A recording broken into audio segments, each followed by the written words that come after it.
Hello friends, नमस्कार. मी doctor Aparna. Healthy life या YouTube चॅनलवर आपणा सर्वांचं खूप खूप स्वागत. आज आपण बघणार आहोत व्यक्तिमत्व विकासासाठी आपल्या अंगी कोणते गुण असणं आवश्यक आहे, आपण काय केलं म्हणजे आपला व्यक्तिमत्व विकास चांगला होऊ शकतो, हेच आपण आजच्या या भागामध्ये बघणार आहोत.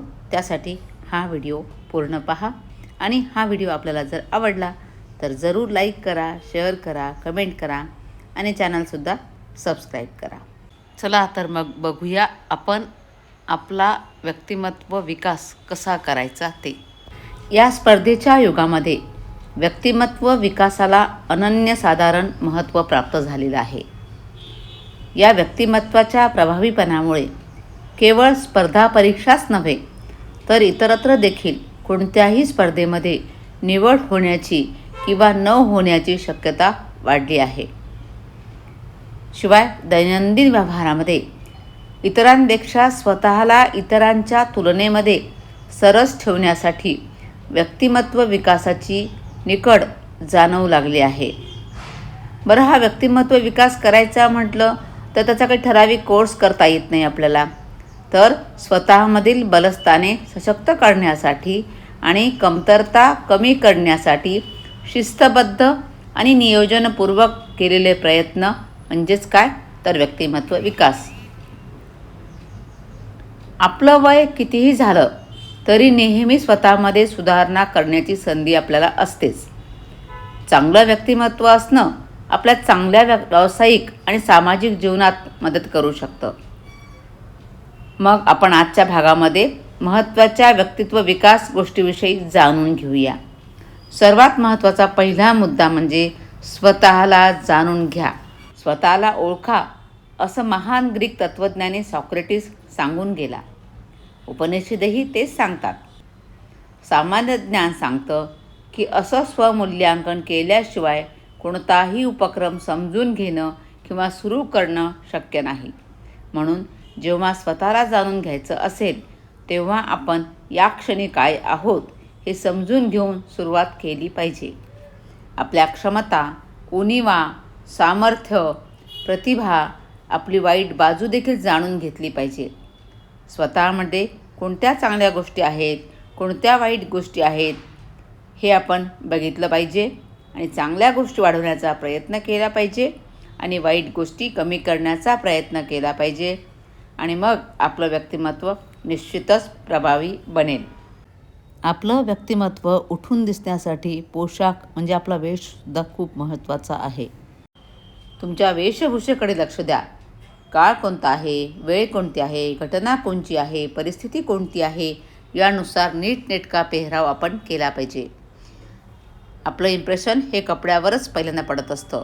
आपण ऑफिस, पार्टी किंवा इतर कोणत्याही प्रसंगी कसा पोशाख परिधान करतो यावर आपण आपलं लक्ष दिलं पाहिजे. प्रसंगानुरूप पोशाख परिधान केला पाहिजे. चांगले दिसण्याचा प्रयत्न केला तर आपल्या व्यक्तिमत्वामध्ये भर पडेलच, यात काहीच शंका नाही. परंतु सर्वात महत्त्वाचं म्हणजे आपण कसे कपडे घालता यावरून आपलं व्यक्तिमत्व उठून दिसत असतं. व्यक्तिमत्व विकासामध्ये वेशभूषेची नेहमीच प्रमुख भूमिका असते. व्यक्तिमत्व विकासासाठी पुढचा महत्त्वाचा मुद्दा असा असेल तो म्हणजे सामाजिक कौशल्ये शिका. आपल्या आयुष्यात पुढे नेण्यासाठी किंवा लोकांशी असलेल्या आपल्या नातेसंबंधामध्ये आपल्याला मदत करण्यासाठी केवळ चांगलं दिसणं कधीही पुरेसं नसतं. त्याऐवजी आपली सामाजिक कौशल्ये वाढवली पाहिजे. आयुष्याच्या सामाजिक क्षेत्रामध्ये जितकं यश मिळतं तितकंच आपल्याला स्वतःबद्दल चांगलं वाटत असतं. इतरांशी संवाद साधताना सकारात्मक हावभावांचा वापर करण्याचा प्रयत्न आपण केला पाहिजे आणि आपल्या शरीराची भाषा देखील सर्वांना आरामदायक वाटेल अशी आपण ठेवली पाहिजे. आता पुढचा महत्त्वाचा मुद्दा आहे तो म्हणजे सामाजिक संवाद टाळू नका. केवळ आपण चांगले दिसत नाही असं वाटून लोकांमध्ये मिसळायला घाबरू नका. संधी शोधा. वेगवेगळ्या कार्यक्रमांना जा. सामाजिक मेळाव्यामध्ये भाग घ्या. सक्रिय व्हा. तुम्ही जितकी सामाजिक संवादाची भीती बाळगाल तुम्हाला तुमच्याबद्दल तितकं अधिक वाईट वाटत राहील. कधीही परिपूर्ण होण्याच्या मागे लागू नका, कारण परिपूर्ण होण्याच्या अट्टहासाचा जर अतिरेक झाला तर व्यक्तिमत्व विकास होण्याऐवजी कधीकधी व्यक्तिमत्व विखुरण्याची देखील शक्यता असते. आता व्यक्तिमत्व विकासासाठी पुढचा पॉईंट बघूया. अपयशाची भीती बाळगू नका. चुका केल्याबद्दल काळजी करू नका, कारण आपल्या प्रवासामध्ये, आपल्या या जीवन प्रवासामध्ये खूप चुका आपण करत असतो. अनेक चुका तुमच्या वाटेमध्ये अडथळा होऊ शकतील, परंतु या चुका वेळेमध्ये सुधारून स्वतःमध्ये बदल घडवत पुढे चाला आणि प्रगतीपथावर न थांबता आगेकूच करा. पुढचा महत्त्वाचा मुद्दा व्यक्तिमत्व विकासासाठी तो म्हणजे सतत शिकत राहा. नेहमी काहीतरी शिकण्याचा प्रयत्न करा.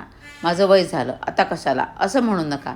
आपला शिकण्याचा प्रयत्न आपलं ज्ञान वाढवण्यासाठी मदत करतोच, परंतु या ज्ञानाचा उपयोग इतरांच्या मदतीसाठी केलात तर तुम्ही समाजामध्ये, मित्रपरिवारामध्ये आणि इतर लोकांमध्ये सन्मानाने ओळखले जाऊ लागाल.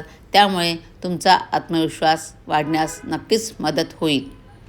आणि व्यक्तिमत्व विकासासाठी पुढचा महत्त्वाचा मुद्दा तो म्हणजे नेतृत्व करण्यास आणि पुढाकार घेण्यास शिका. नेहमी मागे राहू नका. तुम्ही जे काही शिकलात, तुम्हाला जे काही माहिती आहे त्याचा उत्तम प्रकारे वापर करा.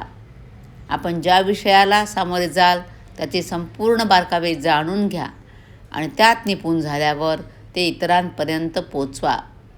जर तुम्ही तुमचं ज्ञान योग्य रीतीने इतरांना सांगितलं आणि इतरांना तुमच्याकडे आकर्षित करण्यात तुम्ही यशस्वी झालात तर मग तुम्ही नैसर्गिकरित्या नेता व्हाल. स्वतःला अभिव्यक्त करायची सवय लावा. जे ठरवलं आहे ते तडीस नेण्याचा प्रयत्न करा. त्यानंतर व्यक्तिमत्व विकासासाठी पुढचा मुद्दा हार मानू नका. आयुष्यामध्ये जिंकणं नेहमीच शक्य नसतं. अशावेळी पराभव पत्करावा लागला तरी हार न मानणं हे अतिशय कठीण काम आहे. परंतु असे बरेच लोक आहेत जे केवळ काही आठवडे किंवा महिन्यांच्या प्रयत्नातून स्वतःमध्ये हे परिवर्तन घडवून आणू शकतात. हार न मानण्याची वृत्ती म्हणजे अर्धी लढाई तिथेच जिंकण्यासारखं आहे. पण हल्ली होतं काय की अगदी मनासारखं झालं नाही की लगेच टोकाची भूमिका घेतात, नैराश्य येतं आणि मग सतत आत्महत्येचे विचार मनात यायला लागतात. त्यामुळे कधीच हार मानू नका. जीवन सुंदर आहे. आपण अपयशाला सामोरं गेलं पाहिजे, तरच आपण जीवनामध्ये यशस्वी व्यक्ती नक्कीच बनू शकतो आणि मग त्यातूनच आपला आत्मविश्वास चांगला वाढू शकतो. व्यक्तिमत्व विकासासाठी पुढचा मुद्दा असेल हसतमुख राहा आणि सर्वांना तुम्ही हवेसे व्हा. कोणालाही कंटाळवाणं आणि गंभीर लोक आवडत नाहीत. आपण प्रत्येकजण अशा व्यक्तीच्या संगतीत राहू पाहतो जो आपल्याला हसवतो किंवा प्रसन्न ठेवतो. पण इतरांना हसवण्यासाठी फक्त बाष्कळ विनोद मारू नका. संभाषण करीत असताना वातावरणामध्ये नैसर्गिकरित्या मजेशीरपणा आणण्याचा प्रयत्न करा. म्हणजे इतर लोक नैसर्गिकरित्या तुमच्याकडे आकर्षित होतील. पुढचा मुद्दा आहे तो म्हणजे सक्रिय व्हा. निष्क्रिय होऊन बघत राहण्यापेक्षा सक्रिय होणं अधिक उत्तम. तुम्ही जबाबदारी उचला आणि ती तडीस नेईपर्यंत थांबू नका. निराश भावनांनी काहीही होणार नाही. सतत व्यस्त राहणं, काही ना काही करत राहणं हे प्रगतीच्या वाटेवर जाण्याचं लक्षण आहे. आपल्याला आपल्या आयुष्याकडून शिकायला हवं. आपलं जीवन कसं असावं हे आपणच ठरवायला हवं. अशा प्रकारे अनेक रीतीने आपण आपल्या व्यक्तिमत्वाचा विकास घडवू शकतो आणि सर्वांना हवेसे आणि आपलेसे आपण होऊ शकतो. त्याचबरोबर स्पर्धा परीक्षांमध्ये देखील कमी प्रयत्नामध्ये उज्ज्वल यश नक्कीच आपण मिळवू शकतो. त्यामुळे ह्या साध्या साध्या गोष्टी आपण आपल्या जीवनामध्ये अंगीकार करण्याचा प्रयत्न हा केला पाहिजे. मग बघा, यश तुमच्या पायाशी नक्कीच लोळून घेईल. धन्यवाद. माझा हा व्हिडिओ पूर्ण पाहिल्याबद्दल खूप खूप आभारी आहे.